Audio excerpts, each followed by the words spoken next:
يقول النبي صلى الله عليه وسلم: ما من أيام العمل الصالح فيهن أحب إلى الله تعالى من هذه العشر، أي العشر الأوائل من ذي الحجة. قيل: يا رسول الله، ولا الجهاد في سبيل الله؟ قال: ولا الجهاد في سبيل الله إلا رجل خرج بنفسه وماله ثم لم yarja bishai'in min dhalik. Mtume sallallahu alayhi wasallam anatuambia hakuna masiku bora, amali njema ambazo zinafanywa ndani yake na zinapendwa zaidi kwake Allah subhanahu wa ta'ala kama masiku haya 10 ya Dhulhijja, yani masiku ya mwanzo katika mfunguo. Sahaba akauliza, hata kupigania jihadi ewe mjumbe wa Allah?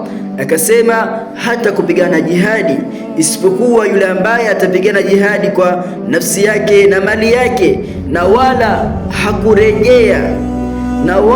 hakurejea na chochote katika hayo, yani kafashahi. Subhanallah, hii inaonyesha zaidi utukufu wa masiku haya 10, na yanasuniwa ndani yake kukithirisha katika taat, katika tasbihat, istighfar, at-tahlil, kutoa sadaka, kukithirisha katika kumwomba Allah subhanahu wa ta'ala, kukithirisha katika kusoma Qur'ani walau ma tayassar. Tujitahidini watukufu wa Kiislamu kuyapambania masiku haya 10 matukufu ili tupate mapenzi yake Allah subhanahu wa ta'ala kwa kufanya taat ndani yake. Tujitahidini katika hayo. Wassalamu alaikum wa rahmatullahi wa barakatuh.